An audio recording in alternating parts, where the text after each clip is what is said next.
Hey hello WhatsApp guys, Lipu লাইফের এই most important একটি ভিডিওতে আপনাদের সকলকে স্বাগতম। আজকের এই ভিডিওর মাধ্যমে খরগোশের সব থেকে বড় একটি সমস্যার কথা আপনাদের সাথে আলোচনা করব। তো বন্ধুরা, আজকের এই ভিডিওটি অনেক গুরুত্বপূর্ণ হতে চলেছে, তাই আপনারা ভিডিওটি না টেনে পুরোটি দেখার অনুরোধ রইল।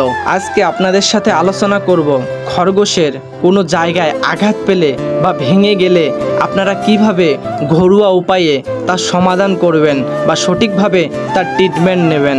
আমাদের মধ্যে অনেকেরই খরগোশ আছে যারা নানান সমস্যার মধ্যে ভোগে, আমরা বুঝতে পারি না তাদের কিভাবে ট্রিটমেন্ট করব, কিভাবে তাদের সুস্থ করব।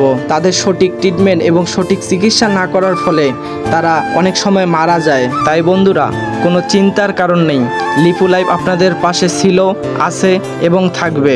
তো বন্ধুরা, চলুন দেখে নেওয়া যাক খরগোশের কোথাও ভেঙে গেলে বা আঘাত পেলে কিভাবে আপনারা ঘরোয়া উপায়ে তাদের ট্রিটমেন্ট করাবেন। বন্ধুরা, এখন যে খরগোশটি আপনারা দেখতেছেন, আমার এই খরগোশটি খাঁচা থেকে বের হওয়ার সময় তার দরজার ভিতরে তার পা আটকিয়ে সে আহত হয়। আপনারা একটু লক্ষ্য করলে দেখতে পাবেন তার একটা পা দিয়ে সে খড়িয়ে খড়িয়ে হাঁটতেছে। তো বন্ধুরা, আপনাদেরও খরগোশের যদি এমন অবস্থা হয় তাহলে কিভাবে আপনারা ট্রিটমেন্ট করবেন চলুন দেখে নেওয়া যাক। আশা করি বন্ধুরা, আপনারাও যদি আমার মতো এইভাবে সঠিক পদ্ধতিতে চিকিৎসা করেন তাহলে অবশ্যই আপনার খরগোশটি সুস্থ হয়ে যাবে। সর্বপ্রথম বন্ধুরা, আঘাতের পরিমাণ মতো আপনি একটু হলুদ নেবেন। অতিরিক্ত নেওয়ার দরকার নেই, শুধু পরিমাণ মতো একটুখানি নিলেই হবে। হলুদে প্রচুর পরিমাণে কারকামিন প্রোটিন থাকে এবং অ্যান্টি ইনফ্লামেটরি উপাদান থাকে, যেটি ব্যথার জন্য অনেক উপকৃত। তারপরে 2 নম্বরে বন্ধুরা, আপনারা পর্যাপ্ত পরিমাণে রসুন নেবেন।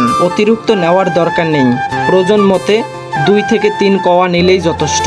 বন্ধুরা, রসুনে যে কত পরিমাণে প্রোটিন থাকে সেটি বলার বাইরে। রসুন ছোট থেকে বড় আকারের যতই বড় ব্যথা হোক না কেন সেটি সারাতে অনেক পরিমাণে সাহায্য করে। এরপরে আপনারা যে জিনিসটা নেবেন বন্ধুরা, সেটি হলো সরিষার তেল। আমাদের আশেপাশে যে কোনো দোকানে গিয়ে এই 3টা জিনিস চাইলে তারা খুব সহজেই দিয়ে দেবে। তারপরে বন্ধুরা, একটি চামচে করে সবগুলো একত্রিত করতে হবে। প্রথমে বন্ধুরা পরিমাণ মতো হলুদ নিয়ে তারপরে পরিমাণ মতো 2-3 কোয়া রসুন নেবেন। আর বন্ধুরা, রসুনগুলা পিস পিস করে ছোট আকারে দেবেন, যাতে যেন রসুনগুলা হলুদের সাথে মিশে যেতে তেমন অসুবিধা না হয়। তারপরে বন্ধুরা পরিমাণ মতো সরিষার তেল নেবেন। অতিরিক্ত নেওয়ার দরকার নেই, পরিমাণ মতো যতটুকু প্রয়োজন ততটুকু নিলেই হবে। আপনারা শুধু লক্ষ্য করুন আমি কিভাবে করেছি, আপনাদের ঠিক যতটুকুই প্রয়োজন ততটুকুই নেবেন। তারপর একটি পরিষ্কার কাঠি অথবা কোনো কিছু দিয়ে সেটি মিক্স করবেন। এমনভাবে মিক্স করবেন বন্ধুরা যাতে যেন রসুন, হলুদ এবং তেল একসঙ্গে মিক্সড হয়ে যায়। তারপর যে কাজটি করতে হবে বন্ধুরা, সেটি হলো এই 3টা জিনিস আগুনের মধ্যে ফোটাতে হবে।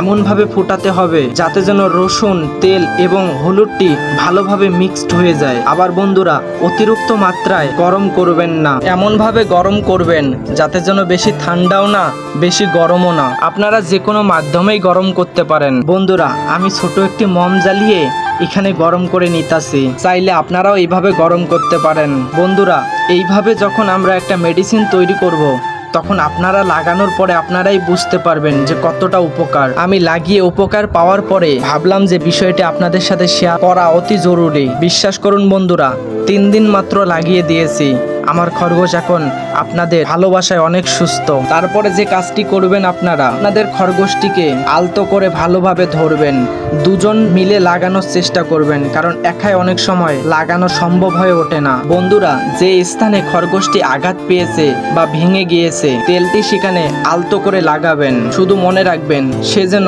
আঘাত পাওয়া স্থানে অতিরিক্ত মাত্রায় আঘাত আবার না পায়। আপনারা তেলটি হাতের মধ্যে নিয়ে আলতো করে মালিশ করে দেবেন, এমনভাবে মালিশ করে দেবেন যাতে যেন সে নিজেকে আরামদায়ক মনে করে। এইভাবে বন্ধুরা তেলটি দিয়ে 5 অথবা 10 মিনিট আপনারা মালিশ করবেন। তারপরে যে কাজটি করবেন, আপনারা যে স্থানে তেলটুকু লাগিয়ে দিয়েছেন সেই স্থানে ভালো একটি কাপড় দিয়ে বেঁধে দেবেন, কারণ আপনারা যদি বেঁধে না দেন তাহলে খরগোশ তার জিহ্বা দিয়ে সেটে চেটে চেটে সবগুলো খেয়ে ফেলবে, এর ফলে আপনাদের কোনো উপকারই হবে না। তাই বন্ধুরা 5-6 ঘন্টা এইভাবে তাকে তার আঘাত পাওয়া স্থানে এইভাবে পরিষ্কার কাপড় দিয়ে বেঁধে দিয়ে তাকে তার খাঁচায় ছেড়ে দিন।